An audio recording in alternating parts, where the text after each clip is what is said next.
என்ன கை கால்லாம் கோணையா போயிட்டு இருக்கு? எங்க விழுந்து வாரி எழுந்து வந்த? புஷ்பானா ஃபயர்ன்னு நினைச்சியாடா? பூ. பூ இல்லடா, அது ஃபயரு. ஃப்ளவர்னு நினைச்சியா? ஃபயரு. இதுவே ஒழுங்கா வரல, இதுல வேற புஷ்பாவும். சரி, அல்லு அர்ஜுன் மாதிரிலாம் நம்மளால பண்ண முடியாது. புஷ்பா 2 படம் ரிலீஸ் ஆக போகுது. ஃபேன்ஸ் எல்லாரும் பயங்கர ஆர்வத்துல இருக்காங்க. புஷ்பா 1 பத்தி உங்களுக்கு ஏதாவது தெரியுமா? புஷ்பா 1 பத்தி நிறையவே தெரியுமே. ஏன்னா இது 2021 ரிலீஸ் ஆகிடுச்சு. இப்போ 2.5 வருடம் கழிச்சு இப்போ புஷ்பா 2 வந்து ரிலீஸ் ஆக போகுது. அதுவும் நாளைக்கு ரிலீஸ் ஆக போகுது. புஷ்பா 1 பத்தி சொல்லணும்னா, இந்த படம் வந்து ஃபர்ஸ்ட் அல்லு அர்ஜுன் வந்து ஒரு கூலி தொழிலாளியா தான் இருக்கிறாங்க. இவங்களுக்குன்னு ஒண்ணுமே இல்லை. இப்போ அவங்க என்ன பண்றாங்கன்னா, ஒரு கடத்தல் தொழிலுக்குள்ள போறாங்க. அதுவும் செம்மர கடத்தலுக்குள்ள போறாங்க. அதுல போனா வந்து பணம் கிடைக்கும் அப்படின்னு சொல்லிட்டு இவங்களுக்கு தெரியுது. அதுக்கப்புறம் அந்த தொழில் வந்து இவங்களை ரொம்பவே ஈர்க்குதுன்னு தான் சொல்லணும். இப்ப இவங்களுக்கு வேலை கொடுத்தவங்க எல்லாம் இருப்பாங்க இல்லையா, அவங்க எல்லாரையும் அடிச்சுட்டு, அதாவது அவங்க எல்லாருமே வந்து அல்லு அர்ஜுனுக்கு ஒரு வில்லனா வந்துடுறாங்க. அதுக்கப்புறம் அவங்களெல்லாம் அடிச்சுட்டு இவர் வந்து ஒரு பெரிய டானா வராரு. கடைசியா என்ன ஆகுதுன்னு பார்த்தோம்னா, நமக்கு யாருமே எதிரியே இல்லப்பா, நம்ம தான்ப்பா டானு அப்படின்ற மாதிரி இருக்கும்போது கடைசியா ஃபகத் ஃபாசிலுடைய என்ட்ரி வருது. ஃபகத் ஃபாசில் வந்து போலீஸா இருக்கிறாங்க. இப்போ இதுல என்ன தெரியுதுன்னா, அதோட முடிஞ்சிடுது அந்த படம். பார்ட் 2ல வந்து மேபி ஃபகத் ஃபாசிலுடைய என்ட்ரிஸ், அவருடைய ரோல்ஸ் வந்து நிறைய ப்ளே ஆகும் அப்படின்ற மாதிரி தான் தெரியுது. ஃபகத் ஃபாசில் கேரக்டர் வந்ததுக்கு அப்புறமா தான் புஷ்பா படத்துல ஒரு ட்விஸ்டே ஆகும்னு சொல்லலாம். அது வரைக்கும் வந்து புஷ்பா வந்து எனக்கு எதிரி யாரும் கிடையாது, நான் தான் டான் அப்படிங்கிற மாதிரி இருக்கும். அந்த பாட்டுல கூட அவருக்கு வந்து ஏ பட்டா இது ஏன் கோட்டா அப்படிங்கிற மாதிரி அந்த பாட்டுல கூட அந்த லைன்லாம் வந்திருக்கும். ஸோ அந்த செம்மர கடத்தலுக்கே அவர் தான் வந்து தலைவரா அந்த பிசினஸ் வந்து பயங்கரமா கொண்டுட்டு போயிட்டு இருக்கும்போது ஃபகத் ஃபாசில் கேரக்டர் வந்து ஒரு போலீஸா என்ட்ரி ஆவாங்க. இந்த கடத்தல்லாம் அது வந்து ஒரு கிரைம் தானே. ஸோ அதுக்கு போலீஸ் வந்து உரிய நடவடிக்கை எடுத்து தானே தீரும். ஸோ அதனால இவங்க 2 பேருக்குள்ள வந்து கிளாஷ்லாம் வந்து நடக்கும். போலீஸ் அந்த மரக்கட்டையெல்லாம் எடுத்துட்டு போகும்போது கூட புஷ்பா 1ல வந்து ஒரு சீன் வச்சிருப்பாங்க. அதாவது இந்த செம்மர கடத்தல் வந்து நடந்துட்டு இருக்கும். புஷ்பா மற்ற ஆள்கள்லாம் சேர்த்து அந்த மரத்தை வந்து கடத்திட்டு போகும்போது போலீஸ் எல்லாரும் வந்து பிடிச்சிருவாங்க. பிடிச்சிட்டு போலீஸ் வராங்கன்னு தெரிஞ்ச உடனே மற்ற ஆளுங்க எல்லாமே பயந்து ஓடிடுவாங்க. ஆனா புஷ்பா வந்து தனியாலாம் நின்று ஒரு சின்ன கட்டை கூட வந்து மிஸ் ஆகக்கூடாது, அந்த சின்ன மரக்கட்டை கூட போகக்கூடாது அப்படின்னு சொல்லிட்டு அந்த செம்மரத்தெல்லாம் எடுத்து ஒவ்வொரு கட்டையா எடுத்து போட்டு அதை வந்து காப்பாத்தி வந்து கொண்டுட்டு போவாரு. சோ அந்த வந்து அதுலயே நமக்கு தெரிஞ்சிருக்கும் புஷ்பா கேரக்டர் வந்து இந்த பிசினஸ் வந்து எவ்வளவு லவ் பண்றாரு, இதை எப்படி கொண்டுட்டு போகணும்னு நினைக்கிறாரு அப்படின்னு சொல்லிட்டு அதுலயே அது வந்து கிளியரா டெஃபினிஷன் பண்ணிருப்பாங்கன்னே சொல்லலாம். இன்னொரு முக்கியமான விஷயம் என்னன்னு பார்த்தோம்னா, இந்த படம் வந்து பீகார், உத்தரப்பிரதேசம் சொல்லிட்டு இந்தியாவிலே நிறைய ஸ்டேட்ல வந்து ரிலீஸ் ஆகிறதா இருக்கு.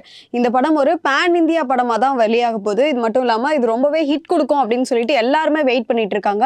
6 மொழிகள்ல கிட்டத்தட்ட இந்த படம் வந்து ரிலீஸ் ஆகிறதா இருக்கு. தமிழ், தெலுங்கு, மலையாளம், கன்னடம், ஹிந்தி, வங்காளம் சொல்லிட்டு 6 மொழிகள்ல ரிலீஸ் ஆகிறதா இருக்கு. முதல் பாட்டுல வந்து நிறைய டைலாக்ஸ் எல்லாம் வந்து அனல் பறக்க நம்ம பார்த்திருப்போம். புஷ்பானா ஃப்ளவர்னு நினைச்சியா, ஃபயர் அப்படின்லாம் சொல்லிட்டு.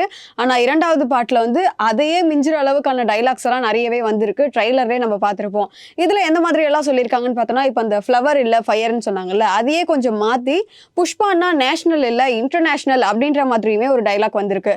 இது மட்டும் இல்லாம இந்த படத்துல அல்லு அர்ஜுனை தாண்டி நிறைய விஷயம் வந்து விமர்சனத்துக்கு உள்ளாச்சு. என்னெல்லாம் அப்படின்னு பார்த்தோம்னா, இப்போ சமந்தா அவர்கள் வந்து டான்ஸ் ஆடி இருந்தாங்க இல்லையா, கேமியோ ரோல்ல வந்து. இந்த பாட்டுமே ரொம்பவே ஹிட் ஆச்சு. நிறைய விமர்சனத்தை வந்து அது பெற்றிருந்தது. அதே மாதிரி இந்த படத்துக்குமே, அதாவது புஷ்பா 2க்கு வந்து ஸ்ரீலீலா அவர்கள் வந்து ஒரு பாட்டுக்கு வந்து டான்ஸ் ஆடிட்டு போயிருக்காங்க. இந்த பாட்டுமே இப்போ வந்து ரொம்பவே பேசு பொருளாயிருக்கு. இது மட்டும் இல்லாம இந்த படத்துடைய ட்ரெய்லர் ரிலீஸ் ஆயிருந்தது இல்லையா, இந்த ட்ரெய்லர் மட்டுமே குறைந்த நேரத்துல 4 கோடி வியூஸ்களை பெற்று 14 லட்சம் லைக்குகளை வாங்கியிருக்குன்னு சொல்றாங்க. இது ஒரு பேன் இந்தியா படமா தான் வெளிவர போகுது. இது மட்டும் இல்லாம இந்த படத்துடைய மோகம் வந்து ரொம்பவே அதிகரிச்சிருக்குன்னு தான் சொல்லணும். புஷ்பா 2 உடைய மோகம் எந்த அளவுக்கு இருக்க போகுதுன்னு சொல்லிட்டு நாளைக்கு தான் நமக்கு தெரியும். நீங்க சொன்ன மாதிரி ட்ரெய்லர் மட்டும் இல்ல, அதுல ரிலீஸ் ஆன பாடல்களுமே வந்து பயங்கர ஹிட் ஆயிருக்குன்னு தான் சொல்லணும். அதனாலதான் உஷாரா வந்து டி சீரிஸ் இருக்காங்கல்ல, ஸோ அவங்க வந்து இந்த பாடல் உரிமைகள் எல்லாத்தையுமே வந்து வாங்கிட்டாங்க. எத்தனை கோடிக்குன்னு பாத்தீங்கன்னா 60 கோடிக்கு மியூசிக்கை மட்டும் 60 கோடி கொடுத்து வாங்கியிருக்காங்கன்னே சொல்லலாம். அந்த வகையில மியூசிக் எல்லாமே பயங்கரமா ஹிட் ஆயிருக்கு. இப்போதைக்கு பாத்தீங்கன்னா 4 பாடல்கள் வந்து ரிலீஸ் ஆயிருக்கு. ஸோ ஃபர்ஸ்ட் பாட்டா எது ரிலீஸ் ஆச்சுன்னு பாத்தீங்கன்னா, ஃபர்ஸ்ட் சாமி பாட்டு தான் வந்து ரிலீஸ் ஆச்சு. புஷ்பா 1 படத்துல என் சாமி அப்படிங்கிற மாதிரி ஒரு பாட்டு இருக்கும். அந்த பாட்டு வந்து பயங்கர ஹிட் ஆச்சுன்னே சொல்லலாம். அதே மாதிரி புஷ்பா 2 படத்துலயுமே வந்து ராஷ்மிகா மந்தனா அல்லு அர்ஜுனுடைய கப்பிள் சாங் ஒன்று இருக்கு. அந்த சாங்கோட நேம் பாத்தீங்கன்னா அங்காருக்கா அங்கருசா, ஐயோ ஏதோ ஒரு பாட்டு, ஆனா இப்ப வந்து வரப்போகுது. ஸோ அந்த சாங்குக்குமே வந்து அந்த சாங் வந்து பயங்கர ஹிட் ஆயிருக்குன்னே சொல்லலாம். அந்த பாடல் இப்போ வரைக்கும் எவ்வளவு வியூஸ் போயிருக்குன்னு பாத்தீங்கன்னா 10 கோடி வியூஸை தாண்டி பயங்கரமா வந்து போயிட்டு இருக்கு. அதுக்கப்புறமா ரிலீஸ் ஆனா புஷ்பா புஷ்பா புஷ்பா புஷ்பா அப்படின்னு சொல்லிட்டு ஒரு பாட்டு ரிலீஸ் ஆச்சு. அந்த பாட்டு வந்து 7.2 கோடி வியூஸை தாண்டி வந்து போயிட்டு இருக்கு. இப்ப ரீசெண்டா ஸ்ரீலீலா ஜெயலலிதா அவர்களுடைய பாடல் அந்த ஐட்டம் சாங் வந்து ரிலீஸ் ஆச்சு. அந்த சாங்குமே வந்து பயங்கர ஹிட் ஆயிருக்குன்னு தான் சொல்லணும். ஸோ இப்போ ரிலீஸ் ஆகி ஒரு வாரம் தான் இருக்கும்னு நினைக்கிறேன். அந்த ஒரு வாரத்திலே அந்த பாடல் வந்து 4.2 கோடி வியூஸை தாண்டி பயங்கரமா வந்து போயிட்டு இருக்குன்னே சொல்லலாம். அண்ட் அகைன் இப்போ ரீசெண்டா இன்னொரு பாட்டுமே ரிலீஸ் ஆயிருக்கு. ராஷ்மிகா மந்தனா அல்லு அர்ஜுனுடைய கப்பல் சாங் ஒன்று ரிலீஸ் ஆயிருக்கு. இந்த பாட்டு ரொம்பவே வைப கலப்புற விதமா தான் இருக்கு. முக்கியமா வந்து மலையாளம் சாங்கோடைய அந்த பீட்ஸ்லாம் போட்டு பயங்கர வைபா வந்து கிரியேட் பண்ணியிருக்காங்க. இந்த பாட்டோட நேம் பாத்தீங்கன்னா பீலிங்ஸ் அப்படின்னு சொல்லிட்டு ஒரு பாட்டு. இந்த பாட்டுமே வந்து செம வைபா இருக்குன்னு தான் சொல்லணும். இன்ஸ்டாகிராம்ல இப்பவே வந்து ரீல்ஸ் பண்ணலாம் வந்து ஸ்டார்ட் பண்ணிட்டாங்க. இந்த பாட்டு இப்போ வரைக்கும் 4.5 லேக்ஸை தாண்டி வந்து போயிட்டு இருக்குன்னே சொல்லலாம். இந்த படத்துடைய ஃபர்ஸ்ட் பார்ட்லயே நம்ம பார்த்தோம்னா புஷ்பாதி ரைஸ் அப்படின்னு இருக்கும். அதாவது புஷ்பா வந்து எப்படி உருவானாங்க அப்படின்ற மாதிரி.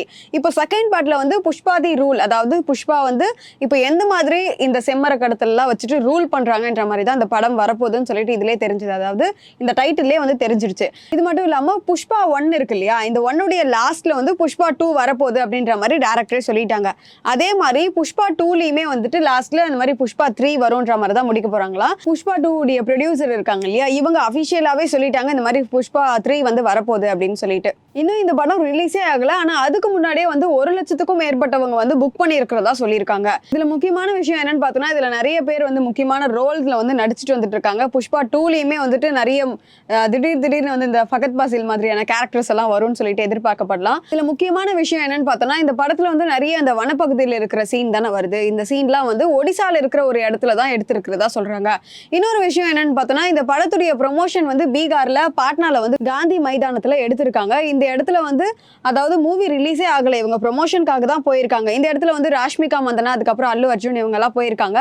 மைதானத்துக்கு உள்ளேயும் சரி மைதானத்துக்கு வெளியும் சரி 1 லட்சத்துக்கும் மேற்பட்ட ரசிகர்கள் வந்து குவிஞ்சிருக்கிறாங்களாம். இது எல்லாமே வந்து ஜென்ரலா அந்த புஷ்பா படத்தை பத்தி இப்போ வரைக்கும் வெளியில இருந்து பாக்குற ஆடியன்ஸுக்கு இன்னும் கொஞ்சம் டீடைல்டா போய் பார்க்கும்போது இந்த புஷ்பா 2 உடைய கதை எப்படி இருக்க போகுது அப்படின்னு பார்க்கும்போது புஷ்பா 1 முடிவுல அல்லு அர்ஜுன் அதாவது புஷ்பாக்கு மேரேஜ் ஆகிறதோட அந்த கதை வந்து முடிஞ்சிருக்கும். ஆனா மேரேஜ் ஆகிறது மட்டும் இல்லாம அவர் நிறைய பேருடைய பகையை வந்து சம்பாதிச்சு வச்சிருப்பாருன்னே சொல்லலாம். முக்கியமா வந்து எஸ்பி பன்வர் சிங்கோ அதாவது ஃபகத் ஃபாசில் கேரக்டருடைய பகை தான் முக்கியமா வந்து ரொம்ப அதிகமா இருக்கும்னே சொல்லலாம். அது மட்டும் இல்லாம இன்னொரு பக்கம் பார்த்தோன்னா மங்கள் சீனு அவங்க கேரக்டருமே புஷ்பா மேல பயங்கர கோவத்துல வந்து இருப்பாங்க. அதே மாதிரி அவங்களுடைய ஒய்ஃபுமே பயங்கர கோவத்துல வந்து இருப்பாங்க. ஜாலி ரெட்டி அந்த கேரக்டருமே புஷ்பா மேல இப்ப எதிரியா திரும்பிடுச்சுன்னே சொல்லலாம். ஸோ புஷ்பா 2 படத்துல புஷ்பாக்கு நிறைய எதிரிகள் வந்து இப்பவே வந்து உருவாயிட்டாங்க. இது பத்தாதுன்னு 2 படத்துல என்னென்ன மாதிரியான எதிரிகள் வந்து உருவாக போறாங்க அப்படிங்கிறது வந்து ரொம்பவே கியூரியாசிட்டியை கிளப்பிருக்குன்னே சொல்லலாம். அதே மாதிரி புஷ்பா படத்துல வந்து அவருக்குன்னு தனி மேனரிசம் நிறையவே இருக்கும். பார்த்திருக்கியா? பார்ட் 1ல பார்த்தாலே இந்த மாதிரி சைடா நிக்கிறது, அப்புறம் இப்படி பண்றது, இதெல்லாம் வந்து மேனரிசம் இருக்கும். அதே மாதிரி இந்த புஷ்பா 2லயும் ட்ரெய்லரை வச்சு பார்க்கும்போது அவருக்குன்னு ஒரு மேனரிசம், புது மேனரிசம் ஒன்று இருக்கு. அது என்னன்னா ரைட் ஹேண்ட்ல அவர் ஒரு வாட்ச் கட்டியிருக்காரு. ஸோ அதை வந்து இப்படி ஒரு ஸ்டைல அப்படி குலுக்கி விடுறதா இருக்கட்டும். ஸோ இந்த மாதிரி ஒரு மேனரிசம் வந்து காட்டியிருக்காங்க. அதே மாதிரி புஷ்பா 1ல வந்து அவர் அந்த செம்மர கடத்துல வந்து டோட்டலாக அவர் வந்து டேக் ஓவர் பண்ணிப்பாரு. டேக் ஓவர் பண்ணிட்டு அந்த பிஸ்னஸை எப்படி டெவலப் பண்ணலாம் அப்படிங்கிற மாதிரி தான் வந்து இப்போ இந்த புஷ்பா 2 கதைகள் வந்து இருக்க போதுன்னே சொல்லலாம். ஸோ அந்த ரூல் அப்படிங்கிற மாதிரி அந்த பிஸ்னஸை எப்படி அடுத்தடுத்த கட்டத்துக்கு கொண்டுட்டு போறாரு அப்படிங்கிறது தான். அண்ட் அந்த டைலாக் ஒன்று சொல்லியிருந்தார்ல, அந்த டைலாக் சொன்ன மாதிரியே இது வந்து இன்டர்நேஷனல் அளவுக்கு இந்த டீலிங்கை வந்து கொண்டுட்டு போக போறாரு அப்படிங்கிறது நம்ம இந்த ட்ரெய்லரை பார்க்கும் போதே வந்து தெளிவாக தெரியுது. இன்னொரு விஷயம் என்னன்னா ஃபர்ஸ்ட் லுக் ஒன்று ரிலீஸ் பண்ணியிருந்தாங்க. அந்த ஃபர்ஸ்ட் லுக் போஸ்டர் நீ பார்த்துருக்கியா? ஆமா, நிறைய இந்த பெயிண்ட் எல்லாம் பூசிட்டு ஏதோ சாமி வேஷம் மாதிரி பண்ணியிருந்தாங்க. கண்டிப்பா அந்த லுக் வந்து ரொம்பவே ட்ரெண்ட் ஆகும்னு நினைச்சோம். அதே மாதிரி அது ட்ரெண்டுமே ஆயிடுச்சு. மூவி ரிலீஸ் ஆனதுக்கு அப்புறமே அது வந்து ரொம்ப பேசு பொருளா மாறும்னு தான் நினைக்கிறேன். ஆமா, அந்த சீன் தான் படத்திலே வந்து ரொம்ப முக்கியமான சீன்னு சொல்றாங்க. அது வந்து ஒரு ஃபைட் சீன் தான். காளி கோயிலில் வச்சு அந்த ஃபைட் சீன் வந்து நடக்க போகுது. ஸோ ட்ரெய்லர்லையுமே அதுக்கான கிளிம்ஸ் வந்து காட்டியிருப்பாங்க. ட்ரெய்லர் மட்டும் இல்லாமல் அதுக்கு கொஞ்ச நாளைக்கு முன்னாடி ஒரு கிளிம்ஸ் வீடியோ ஒன்று ரிலீஸ் பண்ணாங்க. அதுலேயுமே அந்த கோயிலை காட்டி இந்த லுக்கை தான் வந்து காட்டியிருப்பாங்க. ட்ரெய்லர்ல காட்டின அந்த சீன் நீ பாத்தியா? பார்த்தேன். அதுல வந்து எப்போ அவங்க அந்த மாதிரி காளி வேஷம் எல்லாம் போட்டுட்டு வருவாங்கன்னு பார்த்தோன்னா, ராஷ்மிகா மந்தனா அவங்க வந்து ஒரு கோவிலுக்கு போவாங்க. கோவிலுக்கு போற இடத்துல தான் இந்த மாதிரி ஒரு ஃபைட் சீன் வந்து வரும். அதுல இவங்க வந்து காளி வேஷம் எல்லாம் போட்டுட்டு வர மாதிரி. இது மட்டும் இல்லாம ஒருத்தர் வந்து பாதி மொட்டை அடிச்சுட்டு அவங்களுக்கு வந்து செருப்பு மாலை எல்லாம் போட்டுட்டு அவங்களை அசிங்கப்படுத்துற மாதிரியான ஒரு சீனுமே இருந்தது. ஃபர்ஸ்ட் பார்ட்ல பார்த்தோன்னா ராஷ்மிகா மந்தனாக்கு கல்யாண ஆகிறதோட முடிச்சிருப்பாங்க. ஆனா இந்த ட்ரெய்லர்ல வந்து 2-3 இடத்துல ராஷ்மிகா மந்தனாவை தொடர்ந்து காட்டிட்டே வந்துட்டு இருக்காங்க. ஸோ கண்டிப்பா இதுல வந்து நிறைய சீன்ஸ் அவங்களுக்கு இருக்கும்னு கூட நம்ம எதிர்பார்க்கலாம். நீ சொன்ன மாதிரி ஒரு ஃபைட் சீக்வன்ஸ் தான் அங்க வந்து நடக்க போகுது. அது வந்து இந்த படத்திலே ரொம்ப முக்கியமானதா இருக்கும்னு நினைக்கிறேன். மேபி அது வந்து இன்டர்வல் போர்ஷனா கூட இருக்கலாம்னு நினைக்கிறேன். இது என்னோட கெஸ் தான். அது மட்டும் இல்லாம இந்த அட்டாக் பண்றாங்களா, அல்லு அர்ஜுன் அட்டாக் பண்ணக்கூடிய அந்த ஃபைட்டர்ஸ் எல்லாருமே வந்து சாரி தான் கட்டியிருக்காங்க. ஒருவேளை வந்து ராஷ்மிகா வந்து அந்த கூட்டத்தோட கூட்டமா சேர்ந்து ராஷ்மிகாவை அட்டாக் பண்றதுக்காக வில்லன்ஸ் எல்லாருமே வந்து சாரி கட்டிட்டு வந்திருக்காங்க போல. அந்த இடத்துல வந்து அல்லு அர்ஜுனும் சாரி கட்டிட்டு வந்து ராஷ்மிகாவுக்கு தெரியாமலே அவங்க எல்லாரையுமே அட்டாக் பண்ணி ஒரு சீன் தான் வரப்போகுதுன்னு நினைக்கிறேன். ஏன்னா அந்த ஃபைட்டோட எண்டில் இன்னொரு சீனுமே காட்டியிருப்பாங்க. ராஷ்மிகா வந்து அல்லு அர்ஜுன் வந்து ஹக் பண்ணி அலற மாதிரி ஒரு சீன் வந்து காட்டியிருப்பாங்க. அதே மாதிரி நீ சொன்ன மாதிரி ஒரு கேரக்டர் காட்டியிருக்காங்களே, அரை மொட்டை அடிச்சு அவங்களெல்லாம் வந்து அசிங்கப்படுத்துற மாதிரி. அவன் வந்து அந்த ரவுடிகள்ல ஒருத்தன் தான். ஸோ அந்த அவருக்கு வந்து அந்த சாரி கட்டி இருந்ததுக்கான அடையாளம் கூட தெரியும். அந்த ரவுடியில வந்த ஒருத்தன் தான். ஸோ அவனை வந்து அசிங்கப்படுத்திட்டாங்க. இதுக்கான விலையுமே அந்த ட்ரைலர்லவே இன்னொரு சீனுமே வந்து காட்டியிருப்பாங்க. அந்த சீன்லயுமே வந்து அல்லு அர்ஜுன் வந்து சாரி தான் வந்து கட்டியிருப்பாங்க. நிறைய இடத்துல வந்து அல்லு அர்ஜுனை இந்த சாரி கட்டி ரிசம்பிள் பண்றதுக்கு காரணம் என்னங்கிறது தெரியல. அண்ட் அந்த ட்ரெய்லரை பார்க்கும்போது அல்லு அர்ஜுனுடைய கேரக்டர் பார்த்தனா நீ கவனிச்சனா தெரியும், அவர் வந்து கண்மை போட்டிருப்பாரு. அதே மாதிரி கையில வந்து மருதாணி போட்டிருப்பாரு. அதே மாதிரி இந்த சுண்டு விரல்ல வந்து நகத்தை அதிகமா வந்து வளர்த்திருப்பாருன்னே சொல்லலாம். ஸோ இது எல்லாமே எதுக்காக காட்டுறாங்க அப்படிங்கறது நம்ம படத்தை பார்த்தாதான் வந்து தெளிவா தெரியும்னே சொல்லலாம். அதே மாதிரி இந்த படத்துடைய ட்ரெய்லர்ல இன்னொரு விஷயம் நம்ம கவனிச்சோம்னா, இந்த அல்லு அர்ஜுன் இருக்காங்க இல்லையா, இவங்க வந்து ஏதோ ஒரு பழைய பில்டிங்ல இருக்கிற மாதிரி, அந்த இடத்துல இருந்து நிறைய காசெல்லாம் மேல இருந்து கொட்டுற மாதிரி எல்லாம் இருக்கும். அதுக்கப்புறம் மேல இருந்து ஹெலிகாப்டர்ல வந்து இறங்குற மாதிரியான ஒரு சீன்லாம் இருக்கும். அதை அப்படியே கட் பண்ணோம்னா திரும்ப வந்து அவங்க சாரி கட்டிட்டு இருக்க மாதிரி, சாரி கட்டிட்டு இந்த காளி சிலைக்கு முன்னாடி வந்து ஃபைட்ல வந்து இருக்கிற மாதிரி இருக்கும். ஆனா இதுக்கு முன்னாடி இருந்த சீன்ல வந்து இவங்க தான் அடிச்சிருப்பாங்க. ஆனா இந்த சீன்ல இவங்க வந்து அடி வாங்குற மாதிரி காட்டியிருக்காங்க. அடி வாங்குறது மட்டும் இல்லாம பின்னாடி வந்து ஏதோ ஒரு பொண்ணு இருக்கிற மாதிரி தெரியுது. ஒருவேளை பின்னாடி இருக்கிறது அவங்க ஒய்ஃபா கூட இருக்கலாம். அவங்கள காப்பாத்துறதுக்காக கூட இந்த மாதிரி அவங்க சண்டையெல்லாம் வந்து பண்ணியிருக்கலாம். இது மட்டும் இல்லாம இதுக்கு முன்னாடி சீன்ல வந்து நீ சொன்ன இல்லையா, பாதி மொட்டை அடிச்சுட்டு அதுக்கப்புறம் செருப்பு மாலை போட்டுட்டு எல்லாம் ஒருத்தர் வந்திருந்தாங்கன்னு சொல்லிட்டு, மேபி அவங்களுக்கும் இவங்களுக்கு கூட ஏதாவது வந்து மோதல் வந்திருக்கலாம் அப்படின்ற மாதிரி எல்லாம் பேசப்பட்டு இருக்கு. ஆமா, அதுவுமே வந்து கவனிச்சு பார்க்க வேண்டிய ஒரு சீன் தான். மேபி ராஷ்மிகா மந்தனாவை காப்பாத்துறதுக்காக தான் அவர் அந்த மாதிரி அடி வாங்கியிருக்காரு. அதுக்கப்புறமா பார்த்தோன்னா திரும்பி அடி கொடுத்துருப்பாரு. அதுல இன்னொரு கட் போனோம்னா, ஸோ அப்போ கூட ஒரு டைலாக்லாம் வந்து ஒரு பேசியிருப்பாரு. மேபி வந்து அப்போ ராஷ்மிகா மந்தனாவை காப்பாத்திட்டாங்க அப்படின்னு தான் நினைக்கிறேன். ஸோ படத்தை பார்க்கும்போது நமக்கு இன்னும் கொஞ்சம் தெளிவாகவே புரியும். இன்னொரு விஷயம் என்னன்னா, இந்த படத்துல ஃபகத் ஃபாசிலுக்கும் நம்ம அல்லு அர்ஜுனுக்கும் பயங்கர கிளாஷ் ஆஃப் வந்து இருக்க போதுன்னே சொல்லலாம். ரெண்டு பேருக்கான அந்த ஈகோ கிளாஷ் தான் பயங்கரமா இந்த படத்துல வந்து காட்ட போறாங்க. ஏன்னா வந்து ஃபர்ஸ்ட் பார்ட்ல லாஸ்ட்ல தான் வந்து ஃபகத் ஃபாசில் வந்து என்ட்ரி கொடுத்துருப்பாங்க. ஆனா இந்த படத்துல ட்ரெய்லர்ல நிறைய இடத்துல வந்து நம்மளால வந்து ஃபகத் ஃபாசில் வந்து பார்க்க முடியும். ஃபகத் ஃபாசில் வந்து இனிமே தான் பார்ட்டி ஸ்டார்ட் ஆக போகுது, இந்த மாதிரிலாம் வந்து டைலாக் சொல்ற மாதிரிலாம் இருக்கும். அதே மாதிரி இன்னொரு சீன்ல பார்த்தோன்னா அந்த செம்மரத்தை வந்து கடத்திட்டு போற அந்த லாரியை வந்து அடிச்சு உடைச்சி அதுக்கப்புறமா அந்த கட்டையெல்லாம் வந்து கைப்பற்றுற மாதிரி கூட இருக்கும். அது இதுக்கான காரணமும் கூட ஃபகத் ஃபாசில் தான் நினைக்கிறேன். அதே மாதிரி இன்னொரு கட்டில பார்க்கும்போது ஃபகத் ஃபாசில் வந்து அந்த புஷ்பாக்கு உதவி பண்ணவங்க எல்லாம் இருப்பாங்களா, ஸோ அவங்க எல்லாரையுமே தலையில தொங்க விட்டு ரொம்பவே சித்திரவதைப்படுத்துற மாதிரியான ஒரு சீன்லாம் கூட காட்டியிருப்பாங்க. ஸோ ஃபகத் ஃபாசில் வந்து புஷ்பா சம்பாதிச்சு வச்சிருக்கிற அந்த எல்லாத்தையுமே வந்து அழிக்கணும், மொத்தமா அழிக்கணும், இனிமே இது நடக்க விடாம தடுக்கணும் அப்படிங்கிறதுக்காக நிறைய வேலை பார்க்குற மாதிரியும் இந்த ட்ரெய்லர் மூலமா நமக்கு தெரியுது. இது மட்டும் இல்லாம இந்த படத்துல ராஷ்மிகா மந்தனா அவர்களுக்குமே நிறைய இம்பார்ட்டன்ஸ் கொடுத்துருக்காங்கன்னு தான் சொல்லணும். காரணம் என்னன்னு பார்த்தோன்னா, நிறைய சீன்ஸ்ல வந்து ராஷ்மிகா மந்தனா அவர்களை வந்து காட்டியிருந்தாங்க இந்த ட்ரெய்லர்ல நம்மளால வந்து பார்க்க முடியும். ஆமா, இந்த ட்ரெய்லர்ல இன்னொரு விஷயமே அவங்க வந்து காட்டியிருக்காங்க. அதாவது வெறும் வாய்ஸ் ஓவர்ல வந்து புஷ்பான்றது வெறும் நேம் கிடையாது, பிராண்ட் அப்படின்ற மாதிரி ஒரு மாதிரி கத்தி சொல்லியிருப்பாங்க. ஆமா, அது கூட ஏதோ ஒரு ஃபைட் சீக்வன்ஸ் தான் நினைக்கிறேன். ராஷ்மிகா மந்தனா வந்து என் புருஷன் யாருன்னு தெரியுமா அப்படிங்கிற மாதிரி பயங்கரமா சொல்ற மாதிரி வந்து காட்டியிருக்காங்க. அதே மாதிரி இதுல இன்னொரு டைலாகுமே இந்த ட்ரெய்லர்ல வந்து இருக்கும். அல்லு அர்ஜுன் வந்து சொல்லியிருப்பாரு, அதாவது பொண்டாட்டி பேச்ச புருஷன் கேட்டா என்ன நடக்குங்கிறத இந்த உலகமே பார்க்கும் அப்படிங்கிற மாதிரி அந்த மினிஸ்டர் கிட்ட சொல்ற மாதிரி இருக்கும். சோ அதை வச்சு நம்ம தெரிஞ்சுக்கலாம் இந்த செம்மர கடத்தல் யூனிவர்ஸ்குள்ள ஸ்ரீவல்லியுமே வந்துட்டாங்க அப்படிங்கிறது. அதே மாதிரி போன படத்துல அதாவது பார்ட் 1 இருக்கு இல்லையா, இதுல வந்து சமந்தா அவர்கள் ஒரு ஐட்டம் சாங்குக்கு டான்ஸ் ஆடி இருந்தாங்க. இதுவுமே ரொம்பவே விமர்சனத்துக்கு உள்ளான ஒரு பாட்டு தான் சொல்லணும். அதே மாதிரி பார்ட் 2ல வந்து இப்போ ஸ்ரீலீலா டான்ஸ் ஆடி இருக்காங்க. இதுக்குமே வந்து நிறைய விமர்சனம் வந்துட்டு இருந்தது. இவங்க மேல என்ன மாதிரியான விமர்சனம்லாம் வச்சுட்டு இருந்தாங்கன்னு பார்த்தோம்னா, சமந்தா அளவுக்கு நீங்க டான்ஸ் ஆட மாட்டீங்க அப்படின்ற மாதிரிலாம் சொல்லிட்டு இருந்தாங்க. ஆனா இவங்க வந்து ஒரே நாள்ல பிராக்டிஸ் பண்ணி ஆன் ஸ்பாட்ல அன்னைக்கு டே ஷூட்டை வந்து அன்னைக்கு அப்படியே முடிச்சிட்டு இருக்காங்க, அந்த சாங் ஷூட்டையே. இது எல்லாமே வந்து ரொம்பவே பேசப்பட்டுட்டு வந்துட்டு இருந்தது. ஆனாலும் இன்னும் சில விமர்சனம் வந்து வந்துட்டே தான் இருந்ததுன்னு சொல்லணும். என்ன மாதிரியான விமர்சனம்லாம் பார்த்தோன்னா, நீங்க எதுக்கு இப்பதானே வந்தீங்க, உடனே எதுக்கு ஐட்டம் சாங்ல எல்லாம் டான்ஸ் ஆடுறீங்க அப்படின்ற மாதிரி எல்லாம் விமர்சனம் வந்துட்டு இருந்தது. இதுக்கு ஸ்ரீலீலா அவர்களுமே வந்து ரிப்ளை பண்ணியிருக்காங்க. அவங்க என்ன ரிப்ளை பண்ணியிருக்காங்கன்னு பார்த்தோன்னா, இந்த சாங்குடைய நரேஷன் வந்து ரொம்பவே கிளியரா இருக்கு, ரொம்பவே ஸ்ட்ராங்கா இருக்கு, இதை வந்து சூஸ் பண்ணது நான் தான் அப்படின்னு சொல்லிட்டு அவங்க ஸ்ட்ராங்கா சொல்லியிருக்காங்க. அதே மாதிரி அல்லு அர்ஜுன் அவர்கள் கூட வந்து கூட சேர்ந்து டான்ஸ் ஆனது எனக்கு ரொம்பவே சந்தோஷமான ஒரு விஷயமா இருக்குன்னு சொல்லியிருக்காங்க. புஷ்பா 2 மேல இவ்வளோ ஒரு எக்ஸ்பெக்டேஷன் இருக்குன்னா புஷ்பா 1 கிரியேட் பண்ண அந்த ஒரு இம்பாக்ட் தான் காரணம்னே சொல்லலாம். புஷ்பா 1 ஸ்டார்டிங்ல ஒரு சீன் வரும், அனிமேஷன் சீன் வரும். ஸோ அதில் வந்து இங்கே நம்ம நாட்டில் இந்த கடத்துற செம்மரத்தெல்லாம் எல்லாத்தையுமே ஜப்பானுக்கு வந்து டிரான்ஸ்போர்ட் பண்ணுற மாதிரி காட்டியிருப்பாங்க. ஸோ அந்த வகையில் இந்த புஷ்பா 2 படத்தில் வந்து அல்லு அர்ஜுன் டோட்டலாக அவர் வந்து டேரெக்டாகவே ஜப்பான் கூட டீல் பண்ண போறாருன்னு தான் நினைக்கிறேன். ஏன்னா ட்ரெய்லர்லேயே நிறைய கட்சியில் பார்த்தீங்கன்னா அல்லு அர்ஜுன் வந்து ஜப்பானில் இருக்கிற மாதிரி காட்டியிருப்பாங்க. இந்த படமே ஜப்பானில் வந்து ஷூட் பண்ணியிருக்கிறதா வந்து சொல்லியிருக்காங்க. ட்ரெய்லரில் காட்டினதை வச்சு பார்க்கும்போது அல்லு அர்ஜுன் டேரெக்டாக வந்து ஜப்பானில் போய் பிஸ்னஸ் பண்ணுறாங்க. அப்போ வந்து ஒரு கிழிஞ்ச நோட் $1 கொடுக்குறாங்க.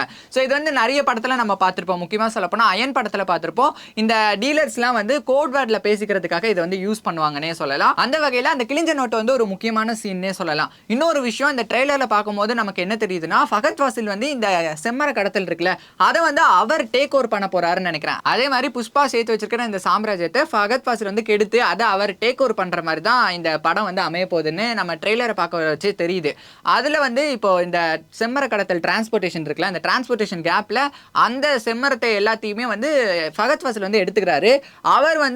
அவர் போய் ஜப்பான்ல ஒரு டீல் வந்து பண்ற மாதிரி ஒரு சீன் வந்து இந்த ட்ரெய்லரை பார்க்கும்போது நமக்கு தெரியுது. முக்கியமா ஜப்பான்ல ஷிப்ல வச்சு பயங்கர சண்டை வந்து நடக்குது. அந்த டிரான்ஸ்போர்ட்டேஷன் அப்போ பயங்கர சண்டை வந்து நடக்குது. அது ஜப்பான்ல வச்சு தான் நடக்குங்கிறது அந்த ட்ரெய்லர்ல பார்க்கும்போது நமக்கு தெளிவா தெரியுது. ஏன்னா அதுல வந்து MOLன்னு சொல்லிட்டு ஜப்பான்ல இருக்கக்கூடிய ஒரு கம்பெனியோட லோகோ வந்து நம்மளால வந்து பார்க்க முடியும். அதுல இருந்து இன்னொரு விஷயம் என்னன்னா, இந்த செம்மரம்லாம் இருக்குல்ல, இந்த செம்மரத்துக்குள்ள அந்த மரம் வெட்டின ஒருத்தன் வந்து மாட்டிக்கிட்டான் அப்படிங்கிற மாதிரி அவனை வந்து அப்படியே தலைகீழ மேல தொங்க விட்டுருப்பாங்க.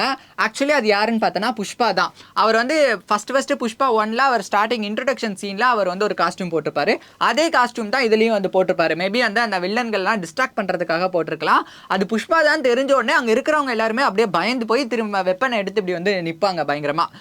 அதுக்கப்புறமா வந்து ஷிப்ல போயிட்டு இருக்கிற ஃபகத் ஃபாசிலுமே வந்து பைனோகுலர் வச்சு பார்க்கும்போது எதையோ பார்த்து பயங்கரமா ஷாக் ஆவாரு. மேபி இது வந்து புஷ்பா தான் தெரிஞ்சு அவரும் வந்து ஷாக் ஆக வாய்ப்பு இருக்கு. அதே மாதிரி புஷ்பா 1ல புஷ்பா வந்து ஒரு டைலாக் சொல்லியிருப்பாரு.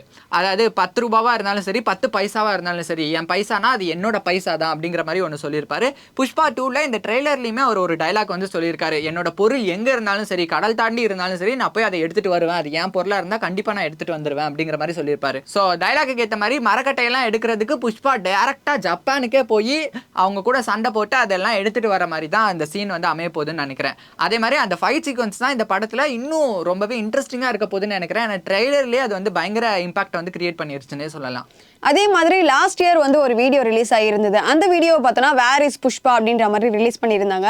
அந்த வீடியோவில் வந்து ஸ்டார்டிங்கே புஷ்பா வந்து இறந்து போயிட்டாங்க, அவங்க வந்து செத்துட்டாங்கன்ற மாதிரிலாம் சொல்லியிருப்பாங்க.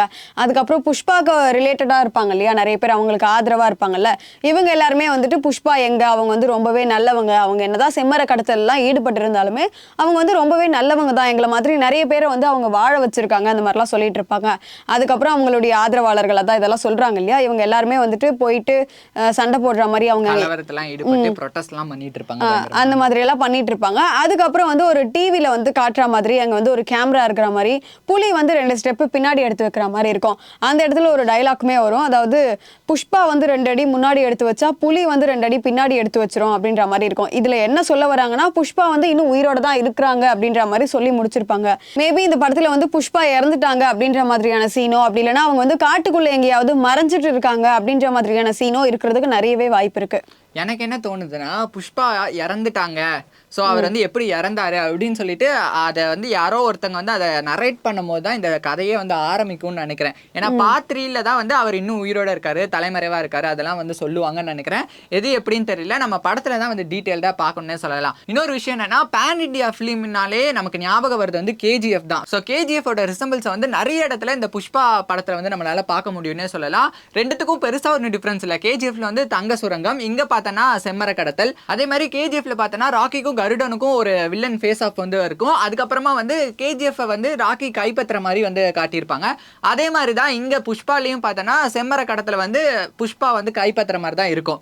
ஸோ KGF 2ல வந்து ராக்கி அவர்கள் வந்து இறந்திருப்பாங்க. கடைசி எதுவும் பண்ண முடியாது, இதுக்கப்புறம் எதுவுமே கிடையாது அப்படிங்கிற ஒரு சுச்சுவேஷன் வந்து KGF-ல அவர் வந்து இறந்துருவாரு. அதே மாதிரி புஷ்பா 2ல என்ன நடக்க போகுதுங்கிறத பத்தி நம்ம வெயிட் பண்ணி தான் பார்க்கணும்னு நினைக்கிறேன். இந்த படம் வந்து நாளைக்கு ரிலீஸ் ஆக போகுது. அதுவுமே பேன் இந்தியா படம் படமா 6 லாங்குவேஜ்ல ரிலீஸ் ஆகிறதா இருக்கு. இந்த படம் ரிலீஸ் ஆனதுக்கு அப்புறம் அதை பத்தியுமே நம்ம வந்து பேசிடலாம். இந்த வீடியோ உங்களுக்கு பிடிச்சிருந்தா மறக்காம லைக் பண்ணுங்க, ஷேர் பண்ணுங்க, கமெண்ட் பண்ணுங்க. மறக்காம வி நியூஸ் 27 சேனலுக்கு சப்ஸ்கிரைப் பண்ணிட்டு பக்கத்துல இருக்கிற பெல் ஐகானை கிளிக் பண்ணுங்க. இதே மாதிரி இன்னொரு இன்ட்ரெஸ்டிங்கான வீடியோஸ்ல நாங்க 2 பேரும் உங்களை வந்து சந்திக்கிறோம். Until then, bye from நான் உங்க பிரியதர்ஷினி. நான் உங்க ராமச்சந்திரு.